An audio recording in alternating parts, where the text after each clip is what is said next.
हमारे विशेष कार्यक्रम शख्सियत में आपका स्वागत है। अपने लिए तो सभी जिया करते हैं, जीवन वही है जो औरों के काम आए। ये कहावत चरितार्थ होती है सरबजीत सिंह बॉबी पर, और बॉबी जी आज हमारे साथ हैं। बॉबी जी, आपका स्वागत है। धन्यवाद शशि जी। बातें तो बहुत करने वाली हैं, लेकिन शुरुआत करते हैं आपके अपने बारे में। आपका जन्म, परिवार, शिक्षा कैसे कैसे? मेरा जन्म शिमला में ही हुआ है। शिक्षा मेरी सेंट एडवर्ड स्कूल में हुई है और मेरे परिवार में मेरे 2 बेटे, माँ और बीवी हैं, और मेरा शूज़ का बिज़नेस शिमला के लोअर बाज़ार में चलता है। आपके परिवार में शूज़ का बिजनेस आपने बताया, आपने वो बिज़नेस को संभाला, लेकिन इसके साथ साथ आप सामाजिक सरोकारों से जुड़ गए। वो क्या संस्था है जो आपने बनाई और जिसके बूते आज आप शिमला के कोने कोने में, या तो यूँ कहूँ कि प्रदेश के कोने कोने में जाने जाते हैं? संस्था तो मैंने पिछले साल ही बनाई, जब मैंने शिमला स्थित हिमाचल के एकमात्र कैंसर अस्पताल में अपनी फ्री कैंटीन खोली, तो मुझे संस्था बनानी पड़ी। पहले मैं इंडिविजुअल तौर पर ये काम करता था, blood donation camps, dead body vans, लेकिन पिछले साल हिमाचल के एकमात्र कैंसर अस्पताल में हमने फ्री कैंटीन, फ्री लंगर की सेवा शुरू की, तो मैंने ये अपनी एक संस्था बनाई ऑलमाइटी ब्लेसिंग्स के नाम से। आपने रक्तदान शिविर लगाने का काम कब से शुरू किया? लगभग 15 वर्षों से ये रक्तदान शिविर मैं लगा रहा था। तब केवल गुरुद्वारे में गुरुपुरबों के मौक़ों पर लगाए जाते थे, लेकिन पिछले कुछ वर्षों से अब ये कैंप रिज मैदान पे लगते हैं, और हर साल का मेरा टारगेट 3000 यूनिट से 5000 यूनिट का होता है, जो कि हिमाचल का पूरी कलेक्शन का 30% है। वैसे अब तक इन वर्षों में कितने यूनिट्स आपने ब्लड इकट्ठा किया होगा और कितनी ज़िंदगियां बचाई होंगी? लगभग 50,000 यूनिट रक्त मैं अभी तक इकट्ठा कर चुका हूँ, एक अनुमान के अनुसार, क्योंकि मैं अपनी एनजीओ के लगाता हूँ, दूसरी किसी एनजीओ को अगर लगाने नहीं आते तो उनका भी पूरा सहयोग करता हूँ। वो अभी आपको प्रेरणा कहाँ से मिली? परिवार से, समाज से, या लोगों को देखा? हमारे सिख धर्म में ये कहा जाता है, कीर्त करनी, नाम जपना और वंड छकना। कीर्त मेरी जूतों का व्यापार है, नाम मैं सेवा करके कर रहा हूँ, और वंड छकना अब कैंसर अस्पताल में कैंटीन खुल गई है, तो बांट कर हम वहाँ पर खा रहे हैं। आपके पास एक मॉर्चरी वैन है। कितने लोगों को आपने अंतिम संस्कार के लिए, या हॉस्पिटल में डेथ हो गई उनकी, तो उनके घर तक पहुंचाने के लिए इस्तेमाल किया है? अभी तक लगभग अनगिनत हज़ारों ही डेड बॉडियों को मैं अपने हाथों से छोड़ चुका हूँ। पिछले कल ही मेरे पास 6 डेड बॉडीज़ थी, जो कि 5-6 का एक रिकॉर्ड बना रहता है, और वो सेवा भी दिन रात 24/7 चलती है, चाहे रात को 2 बजे भी कॉल। क्या आप खुद लेके जाते हो या ड्राइवर है? अब मैंने ड्राइवर भी रखे हैं जो कि प्रदेश के बाहर जाते हैं, लेकिन लोकल शिमला आज भी मैं खुद चलाता हूँ। पे करती होगी हर महीने? उनको संस्था पे करती है। तो क्या उसका कुछ किराया भी आप वसूल करते हैं? नहीं, ये एक निःशुल्क सेवा है जो पूरे शिमला में 24 घंटे निःशुल्क मिलती है। क्या शिमला शहर के अंदर, म्युनिसिपल लिमिट्स के अंदर, या बाहर अगर प्रदेश से जाना हो, प्रदेश में कहीं और स्थानों पे जाना हो? शिमला क्षेत्र में ये मुफ्त सेवा है, लेकिन शिमला से अगर बाहर जाना है तो रेड क्रॉस हिमाचल ने मुझे गाड़ी डोनेट की है, और उसके नाम से ही वो रसीद कटती है और रेड क्रॉस के खाते में जाती है। शिमला में मैं ये सेवा मुफ्त में देता हूँ। आपकी संस्था में ये पैसा नहीं आता? बिल्कुल नहीं आता। आप कैसे फिर मैनेज करते हैं सारा खर्च? मेरे यहाँ क्योंकि शू का बिज़नेस भगवान की कृपा से बड़ा अच्छा है, और जैसे आपको मैंने बताया, सिख धर्म में अपना एक दसवंध निकालने का नियम है, तो वो जो दसवंध की माया है वो मेरी इस कार्यों में खर्च होती है।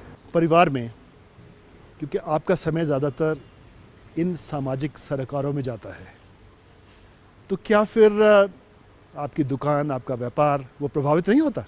अगर होता है तो हो जाने दो, क्योंकि हम जब पैदा हुए हैं तो केवल मैं जूतों का व्यापार करने के लिए पैदा नहीं हुआ, और अगर हम कहते हैं कि 84 लाख जूनियों के बाद इंसानी जीवन मिला है, तो किसी शायद और काम के लिए मिला है, केवल जूते का व्यापार करने के लिए नहीं मिला। आपकी व्यस्तताओं के चलते दुकानदारी कौन संभालता है? मैंने अपनी दुकान पे अपने जो लड़के रखे हुए हैं, जो मेरे पास नौकर ना होते हुए एक सखे की तरह काम करते हैं, एक दोस्तों की तरह काम करते हैं, वो ये सारा काम देखते हैं। आप पर उनको पूरा विश्वास है? हाँ, मुझे उन पर पूरा विश्वास है। पिछले 8-10 वर्षों से वही मेरा बिजनेस देख रहे हैं। तो परिवार में जो धर्मपत्नी है वो भी संभालती हैं? नहीं, उनका काम बच्चों को देखभाल करना है, वो बिज़नेस नहीं संभालती, लेकिन मेरी माँ कभी कभी दुकानों पर आकर बैठ जाती है।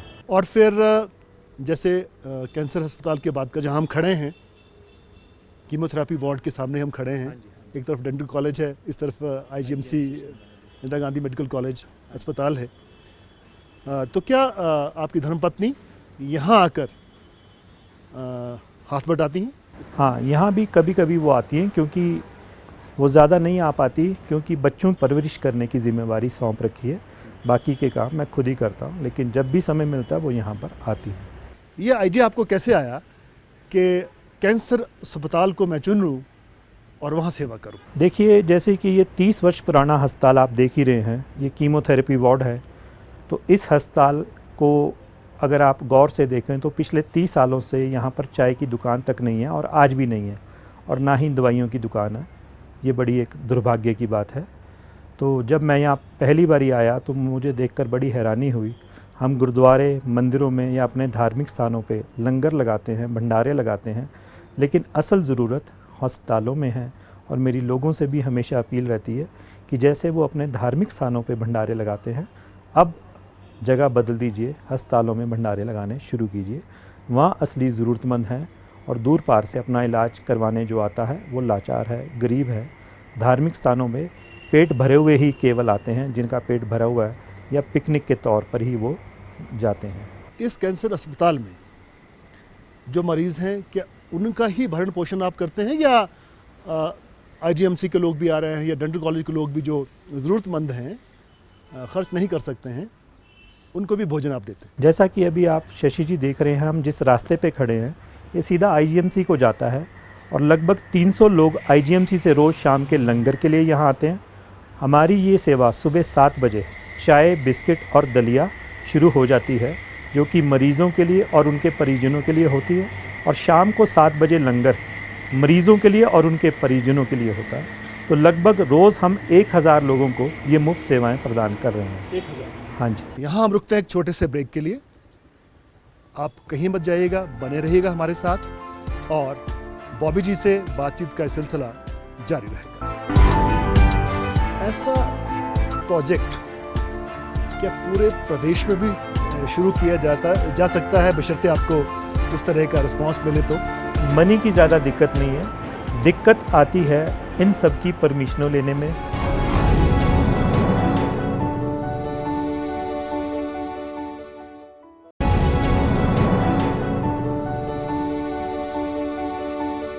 ब्रेक के बाद आपका स्वागत है। बॉबी जी, ये कैंटीन जो आप चला रहे हैं कैंसर हॉस्पिटल की, इसकी फंडिंग कहाँ से होती है? जब हमने ये कैंटीन खोली तो एक कंसेप्ट दिमाग में आया कि अब इसको चलाना कैसे है, और चलाना है तो लंबे समय के लिए चलाना है। तो हमने एक लोगों को नया आइडिया दिया कि वो अपने घर का कोई भी खुशी का त्यौहार, बर्थडे, सेलिब्रेशंस, एनिवर्सरीज़ यहाँ आकर मनाएं और इस लंगर को होस्ट करें। हमने जब ये कैंटीन पिछले साल शुरू की तो केवल मात्र 3100 रुपये में शाम का लंगर 300 लोगों के लिए हम होस्ट करते थे। 3100 रुपये लेते थे और वो अपने हाथों से अपने बर्थडे मनाते थे। यहाँ बड़ी बड़ी हस्तियाँ आ चुकी हैं। राजा वीरभद्र सिंह जी आ चुके हैं, मुख्यमंत्री हिमाचल प्रदेश, मुकेश अग्निहोत्री जी, उनका पूरा परिवार, कुरियन जोसेफ जी जो कि अब सुप्रीम कोर्ट में जज हैं, और ना जाने कितनी ही हस्तियाँ यहाँ पर आकर अपना जन्मदिन या अपने कोई भी खुशी के त्यौहार या गमी के त्यौहार यहाँ पर मनाते हैं। ऐसे हमारी ये फंडिंग होती है, और लगभग 3 महीने की अब यहाँ पर बुकिंग चलती है अगर किसी ने अपनी तरफ से यहाँ पर लंगर करवाना होता है। जैसे मैंने पहले भी पूछा था, जो कैंसर हॉस्पिटल के इंडोर पेशेंट्स हैं वो तो ही हैं, तो IGMC से भी लोग आ रहे हैं, उनके तीमारदार भी आ रहे हैं, वो भी खाना खाते हैं? हाँ जी, लगभग 45 बेडेड इस हॉस्पिटल के जितने अटेंडेंट्स हैं वो तो आते ही हैं। कीमोथेरेपी कराने के लिए जो पूरे प्रदेश से रोज़ 100 लोग आते हैं वो और उनके अटेंडेंट भी आते हैं, और IGMC हॉस्पिटल से 300 लोग रोज़ यहाँ पर खाना खाने के लिए या चाय की सेवाएं या दलिया लेने के लिए खाते भी हैं और लेकर भी जाते हैं। भोजन पौष्टिक है, पेशेंट्स को जैसे चाहिए वैसा ही है, इसको कैसे सुनिश्चित करते हैं? देखिए, हम इतना तो सुनिश्चित नहीं करते कि भोजन पौष्टिक है लेकिन हम उनको सबसे बेस्ट देने की कोशिश करते हैं। जो हमारे कुक हैं वो वन ऑफ द बेस्ट कुक्स हैं शिमला के, और उनके द्वारा ये खाना बनाया जाता है और उन लोगों को दिया जाता है जो खाली पेट हैं, क्योंकि यहाँ पर वो लोग आ रहे हैं जिनके पास खाने के पैसे नहीं हैं। लेकिन अब वो लोग भी आना शुरू हो गए हैं जिनको बाज़ारों से या कैंटीनों से अच्छा खाना नहीं मिलता, वो भी अब आने शुरू हो गए हैं। और इस बात का ये प्रमाण है कि लगभग रोज़ 400-500 लोग यहाँ पर खाना खाने आ रहे हैं। आपके एफर्ट्स, प्रयास जो हुए हैं, उनसे प्रेरित होकर हमने सुना है कि कुछ परिवार रोज़ाना शाम को चपातियाँ बनाकर यहाँ छोड़कर जाते हैं। हाँ, वो 15 दिन पहले हमने एक नया कंसेप्ट शुरू किया था, क्योंकि ये कैंटीन को चलाने के लिए फ़ेसबुक का बहुत बड़ा योगदान है। मैं अपना फ़ेसबुक बहुत यूज़ करता हूँ।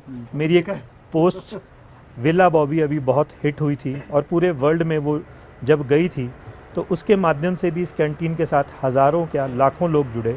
और अब उसी पोस्ट के ज़रिए मैंने 15 दिन पहले एक पोस्ट डाली कि जिसने भी यहाँ पर आना है अपने घर से चपातियाँ बना कर लाए, क्योंकि आप देख रहे हैं शशि जी, जो हमारे को स्पेस दी गई है वो बहुत छोटी स्पेस है, 90 स्क्वायर फीट, लगभग 90 से 100 स्क्वायर फीट है। 4 लोग यहाँ पर काम करते हैं, यहीं पर बनता है, यहीं पर बंटता है। तो मैं आपके माध्यम से सरकार से, प्रशासन से ये गुजारिश करना चाहूँगा, मुझे और जगह उपलब्ध कराई जाए ताकि मैं लोगों को बिठाकर बड़े अच्छे तरीके से पौष्टिक खाना भी खिला सकूं। क्योंकि आपका व्यापार तो है नहीं, ये सेवा है। मुझे लगता है कि आपकी आवाज़ जनता की आवाज़ बनकर आगे जाएगी और निश्चित रूप से अधिकारी जागेंगे, सरकार जागेगी और ये व्यवस्था, ये सुविधा आपको ज़रूर मिलेगी। खैर, आपने जैसे बताया कि ऐसे चपातियाँ बना के लोग छोड़ के जाते हैं, आपकी दुकान पे छोड़ जाते हैं, मेरी दुकान पे छोड़ जाते हैं, यहाँ छोड़ जाते हैं। संजौली से कुछ लड़के उस चपातियों को लेकर आते हैं और 15 दिनों में लगभग 800 चपातियाँ हमें रोज़ आ रही हैं और डिमांड लगभग 1200 चपातियों की मेरे पास रोज़ की है, अगर मैंने सभी को 2-2 चपातियाँ खिलानी हैं। ये तो हुई कैंसर हॉस्पिटल की बात। कमला नेहरू अस्पताल जच्चा बच्चा अस्पताल है प्रदेश का सबसे बड़ा, वहाँ भी यही व्यवस्था शुरू की गई है, वो किस स्थिति में है? अभी वहाँ पर मुझे एक जगह अलॉट हुई है, हालांकि वो इससे काफ़ी बड़ी जगह मुझे मिली है, क्योंकि ये एक मॉडल के रूप में उभरी है और मुझे पता चल गया यहाँ मुझे क्या क्या परेशानियाँ हुई हैं। तो मैंने कमला नेहरू अस्पताल में कुछ बड़ी जगह ली है और बहुत जल्द, हो सकता है 1 आधे महीने में, वहाँ पर भी ऐसी ही सुविधा लोगों को मुफ्त में चाय, बिस्किट, दलिया, खाना और पौष्टिक आहार, जो कि गर्भवती महिलाओं के लिए अनिवार्य है, वो शुरू करूँगा। ऐसा प्रोजेक्ट क्या पूरे प्रदेश में भी शुरू किया जा सकता है, बशर्ते आपको उस तरह का रिस्पांस मिले तो? क्योंकि मनी इज़ इन्वॉल्व्ड एवरीवेयर, पैसा तो चाहिए। मैं आपसे एक बात और शेयर करना चाहूँगा शशि जी, मनी की ज़्यादा दिक्कत नहीं है, दिक्कत आती है इन सब की परमिशनों लेने में, क्योंकि सरकार मुझे परमिशन 1 मिनट में दे देती है जब भी मैं। वही रेड टेपिज्म होता है क्या? नहीं, सरकारी तौर पर तो नहीं, लेकिन अस्पताल प्रशासन से जितना मुझे सहयोग अपेक्षित था वो आज तक मुझे नहीं मिला। पिछले 13 महीनों में दुर्भाग्यपूर्ण, बड़ा ही ये दुर्भाग्यपूर्ण है और बड़ी ही एक व्यवस्था पे मैं चोट करना चाहूँगा कि आज तक उन्होंने मुझसे आकर ये नहीं पूछा कि क्या मुझे कुछ और भी चाहिए। हालांकि उनको खबरें सब कुछ है कि यहाँ क्या बन रहा है, कैसे बन रहा है, कैसे बट रहा है, लेकिन उन लोगों के यहाँ दर्शन केवल VIP मूवमेंट के दौरान ही होते हैं, अन्यथा वो मेरे पास आज तक कभी भी नहीं आए कि मुझे इस कैंटीन के लिए और जगह की कमी या और कुछ ज़रूरत तो नहीं है। हालांकि सरकार ने जब भी मैंने कोई मांग रखी है वो तुरंत उसी वक्त मेरी मांग वो पूरी की गई है। Blood donation camps, mortuary van, cancer अस्पताल में फ्री कैंटीन, अब फिर KNH में फ्री कैंटीन, उसके बाद न जाने क्या क्या और क्या प्रोजेक्ट्स आपके दिमाग में चल रहे हैं ताकि आप सही रूप में समाज में वो पा सकें, वो जो आप पाना चाहते हैं in terms of service of this society. मैं जैसे कि आपको बता रहा हूँ, ऐसी कैंटीन मैं पूरे हिमाचल के सभी अस्पतालों में शुरू करना चाहता हूँ। अगर कोई अपने स्तर पे अपने शहर में ये शुरू करना चाहता है, मेरे से जो भी सहयोग उसे चाहिए मैं देने के लिए तैयार हूँ। सरकार मुझे सहयोग देती है, लेकिन लोकल अथॉरिटीज़ का सहयोग इसमें बहुत अनिवार्य है। कैंसर अस्पताल में आप एक खूबसूरत पार्क बनाने के भी इच्छुक हैं? जी हाँ, क्योंकि यहाँ पर पूरे हिमाचल के पेशेंट्स आते हैं। दुर्भाग्य से ये पूरे हिमाचल का एक ही कैंसर हॉस्पिटल है जहाँ पर 45 बेड हैं। चंबा, सिरमौर, भरमौर, किन्नौर से यहाँ पेशेंट जब आते हैं वो तीसरी या चौथी स्टेज में आते हैं, लगभग मरने की कगार पे यहाँ पहुँचते हैं। और आप देख रहे हैं जैसे कि ये बड़ा ही आइसोलेटेड एरिया है। तो मैंने आपको अभी रास्ते में दिखाया कुछ ऐसी जगहें हैं जहाँ पार्क विकसित किए जा सकते हैं। मेरी हॉर्टिकल्चर डिपार्टमेंट से और बाकी अथॉरिटी से भी ये मांग रहती है कि इस जगह को सुंदर और स्वच्छ बनाया जाए। अपने तौर पे तो मैंने यहाँ कई पौधे लगा दिए हैं, लेकिन वो अभी पूरा काम नहीं कर रहे हैं। लेकिन एक पार्क बन जाएगा तो जहाँ ये लोग कीमोथेरेपी के लिए 21-21 दिन पूरे हिमाचल से आते हैं, तो जब वो एक पार्क में बैठेंगे तो शायद मरने से पहले थोड़ा सा वो जीना सीख जाए। यहाँ वक्त हो चला है एक और छोटे से ब्रेक का। ब्रेक के बाद तुरंत लौटते हैं और बाबूजी के साथ बातचीत का सिलसिला बदस्तूर जारी रहेगा। एक रास्ता है सामाजिक सेवा से होते हुए राजनीति में जाने का साहब।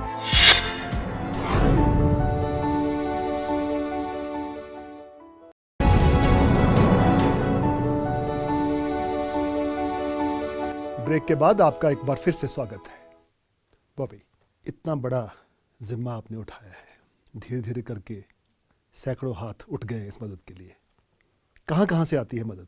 मेरी एक पोस्ट अभी वायरल हुई थी बेला बॉबी के नाम से, और उस पोस्ट को पूरे वर्ल्ड में लगभग 3 लाख लोगों ने अभी तक पढ़ा है।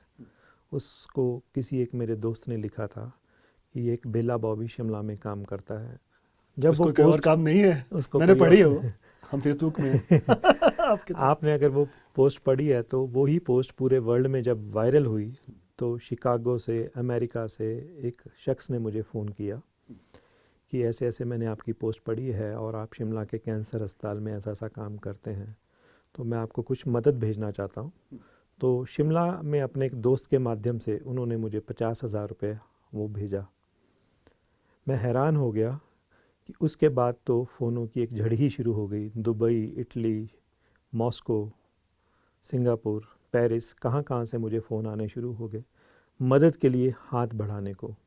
मेरा एक प्रोग्राम कनाडा के सिख रेडियो पे भी आया, जो कि शिमला से मैंने फ़ोनिंग के ज़रिए दिया। और उस शख्स को जब मैंने पूछा, जो शिकागो वाले जिन्होंने मदद भेजी, कि आप क्यों दे रहे हैं, तो उन्होंने बताया उनकी बहन शिमला के कैंसर अस्पताल में एडमिट है और उनका जो भांजा है शिमला में एक प्रमुख जज है, मैं नाम नहीं लेना चाहूँगा, आप उनको मत बताइएगा, और मेरे बहन की खैरियत मुझे बताते रहिएगा। और अभी भी उनके फ़ोन मुझे मदद के लिए आते हैं, क्योंकि अब उनकी बहन नहीं रही, उनकी पिछले दिनों ही डेथ हो गई। लेकिन ये मेरे लिए बड़ा ही एक अच्छा एक्सपीरियंस रहा कि आप अच्छा काम करते रहिए, दुनिया आपका साथ ज़रूर देगी। एक चीज़ बताइए, आप क्यों करते हैं ये सब? क्योंकि स्वार्थ तो नहीं? अगर ऐसा होता तो शायद मैं कोई ना कोई इलेक्शन लड़ता। मेरा ये प्रश्न आने वाला था कि क्या आप कहीं शिमला का मेयर तो नहीं बनना चाहते, शिमला का विधायक तो नहीं बनना चाहते?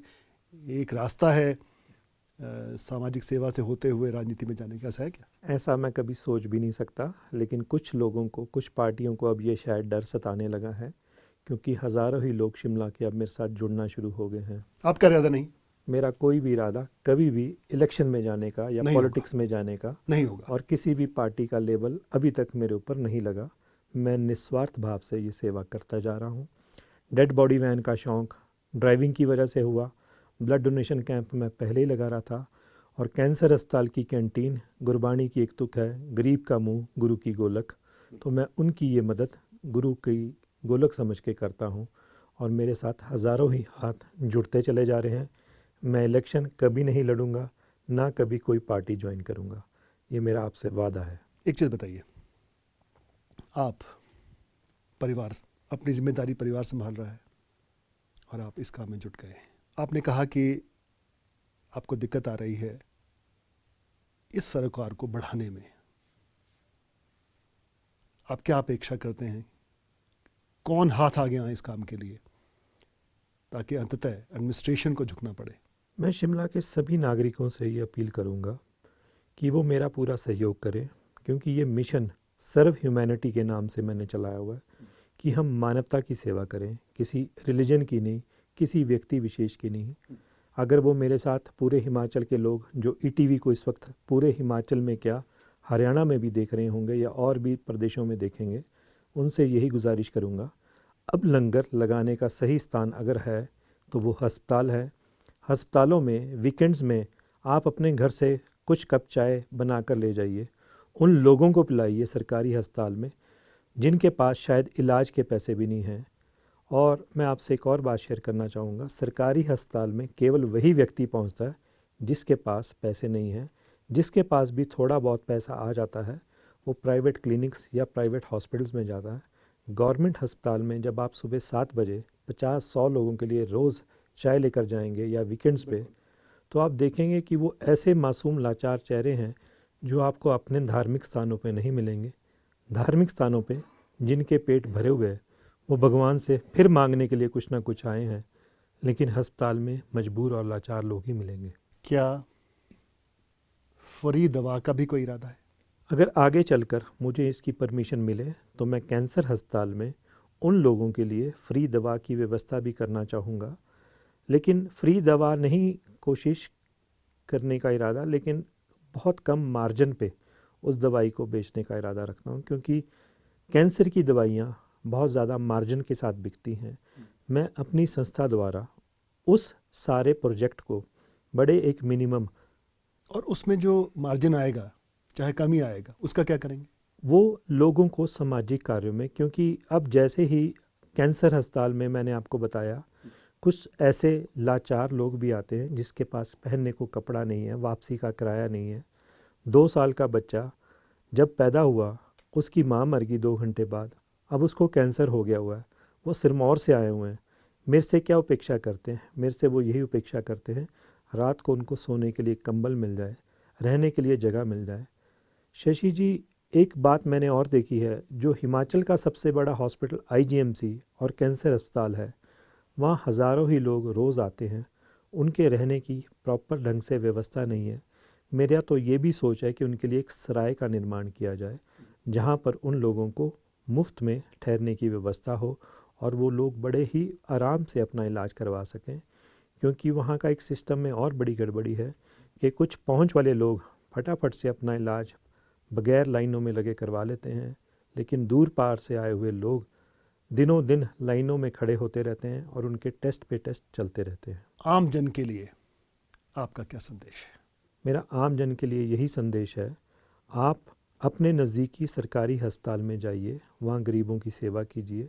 अगर शिमला में हो तो मेरे साथ जुड़िए, चपातियाँ बनाइए और मेरे कैंसर अस्पताल में पहुँच जाइए, अपने हाथों से सर्व कीजिए और मेरे साथ अपने सारे खुशी के त्यौहार, बर्थडेज़, एनिवर्सरीज़ या कुछ भी मनाना चाहें तो मेरे पास आइए, मेरे साथ जुड़िए। मेरा नंबर नोट कर लीजिए 9418061000। कभी भी आइए, मेरे साथ जुड़िए, मैं बड़ा सौभाग्यशाली होऊंगा। आप मेरे साथ कंधे से कंधा मिलाकर चलिए, मेरे साथ जुड़िए। बॉबी, हम निश्चित रूप से आपके जज्बे को सलाम करते हैं, अपेक्षा करते हैं, आशा करते हैं, हमें विश्वास भी है कि आपका ये कदम बहुत आगे तक जाएगा। गरीब आदमी, आम आदमी, बीमार को राहत मिलेगी और कुल मिलाकर हमारा प्रदेश, हमारा देश आप जैसे युवाओं पर, व्यक्तियों पर नाज करता है। आपको बहुत बहुत बधाई इस पुनीत और पावन कार्य के लिए। आपने ETV के साथ बातचीत की, इसके लिए आपका बहुत बहुत धन्यवाद। पूरी ETV टीम का मैं बहुत बहुत तहे दिल से शुक्रिया करता हूँ। हमारी इस खास पेशकश में बस इतना ही। अगले हफ्ते फिर मिलेंगे एक नई शख्सियत के साथ। आप देखते रहिए ETV न्यूज़।